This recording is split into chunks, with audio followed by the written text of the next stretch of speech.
شب گریزاں ہوگی آخر جلوائے خورشید سے، یہ چمن معمور ہوگا نغمائے توحید سے۔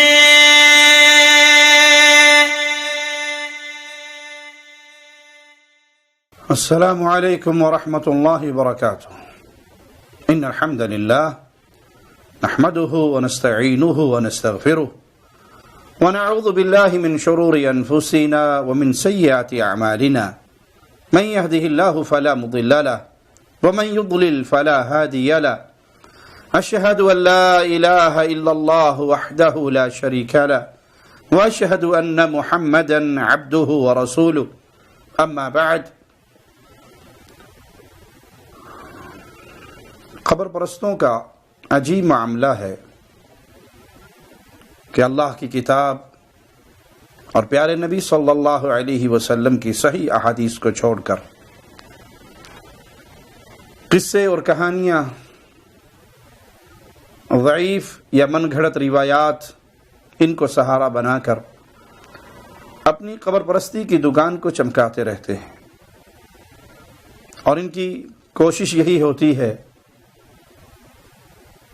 کہ ہر حال میں لوگوں کا تعلق ان قبروں سے جوڑیں، خالق و مالک سے توڑیں، اور ان کو یقین دلوائیں کہ ان کے مسائل کا حل قبر پہ حاضری، بزرگوں کی قبروں کا طواف، قبروں پہ سجدے، مزارات پہ عرس و میلے، یہاں آ کر ہی سارے مسئلے حل ہو سکتے ہیں۔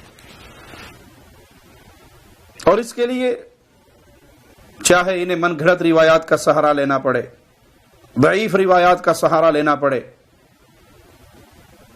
چونکہ یہ پہلے عقیدہ بنا چکے ہوتے ہیں، اور ڈوبتے کو تنکے کا سہارا، اس کی مصداق جو بھی روایت مل جائے جس سے ان کا دھندا چلتا رہے تو فوراً اس کو مشہور کر دیتے ہیں۔ انہی مشہور روایات میں سے ایک مشہور قصہ یہ بھی ہے کہ مدینہ میں قحط سالی ہوئی، بارشیں برسنا رک گئیں، صحابہ سیدہ عائشہ صدیقہ سلام اللہ علیہا ان کے پاس حاضر ہوئے اور آ کر شکایت کی کہ مدینے میں بارش نہیں ہو رہی۔ تو آپ نے کہا اللہ کے نبی صلی اللہ علیہ وسلم کی قبر کی طرف دیکھو، قبر اور آسمان کے درمیان کوئی چھت نہ رہے، ایک روشن دان قبے میں کھول دو تو پھر بارش برسے گی۔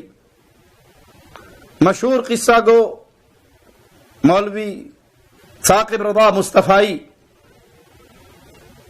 وہ فرماتے ہیں آقا کریم علیہ السلام کے وسیلے سے تو دعا مانگی ہی جاتی ہے اور قبول ہی ہوتی ہے، لیکن حضور کے روضے کے صدقے سے دعا مانگی جائے رد وہ بھی نہیں ہوتی۔ سنن دارمی میں روایت ہے، لوگ حضرت عائشہ رضی اللہ تعالی عنہا کے پاس آئے اور آ کے ساری کہانی سنائی کہ قحط پڑ گیا ہوا ہے اور بارش نہیں ہو رہی، کیا کریں؟ تو حضرت عائشہ رضی اللہ تعالیٰ عنہ نے فرمایا طریقہ میں بتا دیتی ہوں، عمل تم کر لو، بارش ہو جائے گی۔ کہا کیا؟ کہا ایسے کرو کہ حضور علیہ الصلوۃ والسلام کی تربت انور جس حجرے میں ہے، یہ حجرہ عائشہ میں تھی، اجازت میں دے دیتی ہوں، چھت میں سوراخ کر دو یہاں تک کہ آسمان اور حضور کے روضے کے درمیان وہ پردہ نہ رہے۔ تو کہا دیکھنا کیسے بادل جھوم کے آتے ہیں۔ سنن دارمی کی روایت ہے، اور بھی لوگوں نے اس کو روایت کیا ہے۔ پھر کیا ہوا کہ جب لوگوں نے جو ہے وہ اس میں سراخ کر دیا تو اس قدر می برسا اور اس قدر سبزے اگے کہ جانور چربی سے موٹے ہو گئے، اور لگتا تھا کہیں چربی کی وجہ سے، موٹاپے کی وجہ سے پھٹ نہ جائیں۔ تو اس سال کا نام اہل عرب نے رکھا عام الفتق۔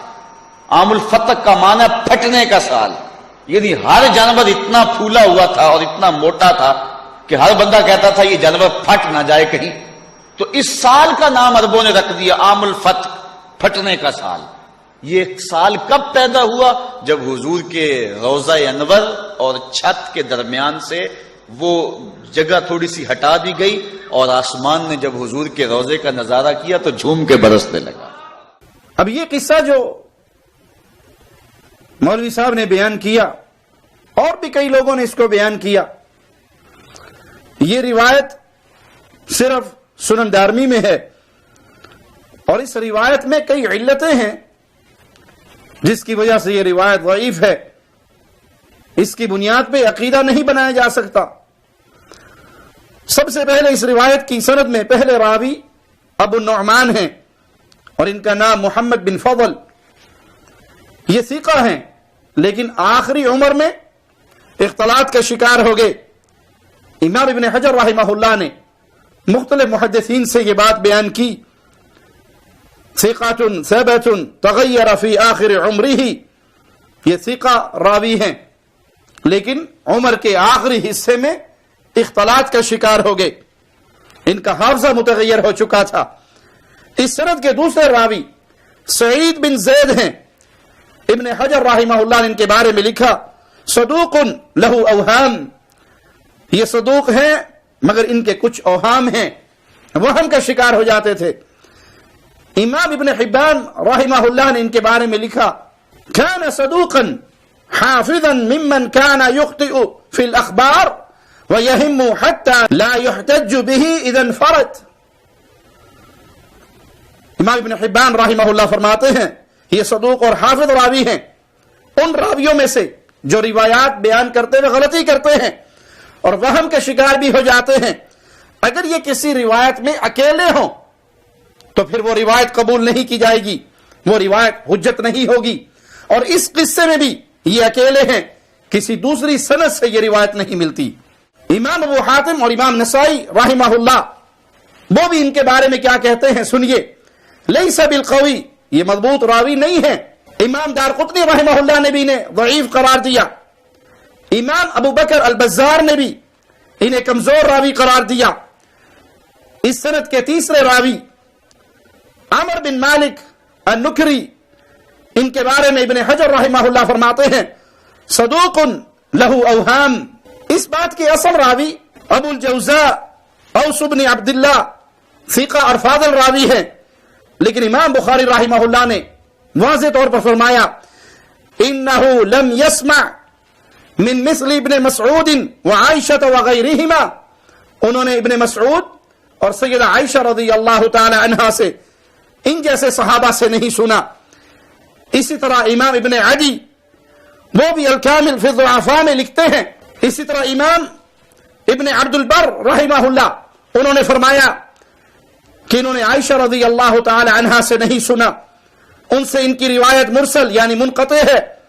ابن حجر رحمہ اللہ نے تقریب میں لکھا یرسل کثیرا ثقۃ، بہت زیادہ منقطع روایت بیان کرتے ہیں لیکن راوی ثقہ ہیں۔ جس روایت میں اتنی علتیں ہوں، یہ قصہ گو مولوی اس روایت کی بنیاد پر اپنے عقیدے کی بنیاد رکھتے ہیں، پھر وہم اور تغیر کے شکار ان راویوں کی اس روایت کی غلطی اس طور پر بھی بالکل واضح ہے کہ صحیح بخاری اور صحیح مسلم میں سیدہ عائشہ رضی اللہ تعالی عنہا سے روایت ہے کان النبی صلی اللہ علیہ وسلم یصلی صلاۃ العصر، پیارے نبی صلی اللہ علیہ وسلم عصر کی نماز ادا کرتے اس حال میں کہ سورج میرے حجرے میں جھانک رہا ہوتا، یعنی سورج کی روشنی میرے حجرے میں آ رہی ہوتی، ابھی سایہ نہ پھیلا ہوتا، سورج کی روشنی ہوتی میرے حجرے میں جھانک رہی ہوتی اور ابھی سایہ نہ پھیلا ہوتا، اس حال میں آپ نماز عصر ادا فرماتے۔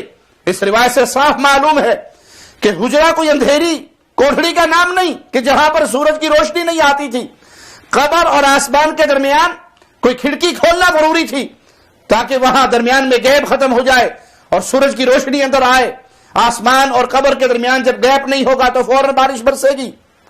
اور یہ روایت ویسے بھی اگر انسان تھوڑی سی عقل کے ساتھ سوچے کہ آسمان اور قبر کے درمیان گیپ نہ ہونے سے بارش برس گئی، خود رسول اللہ صلی اللہ علیہ وسلم جب زندہ تھے باہر چلتے تھے، پھرتے تھے، مسجد میں جاتے تھے، نمازیں ادا کرتے تھے، بقیع قبرستان میں جاتے تھے.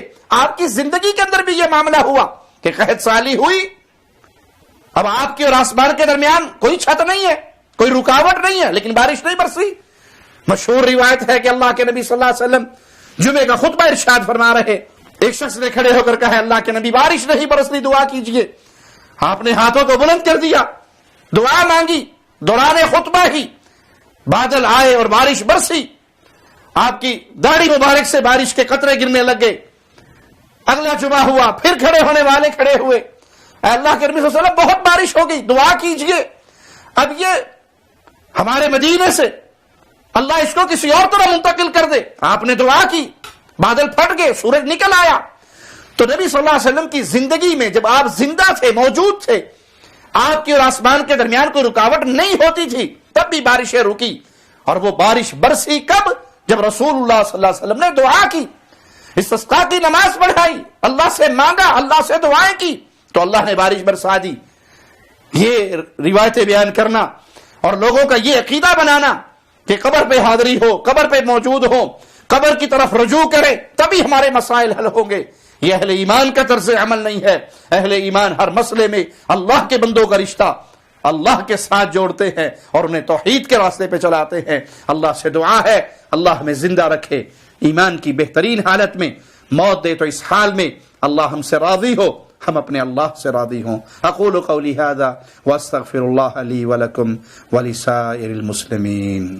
آپ کی شان شوکتوں سے الگ دوسری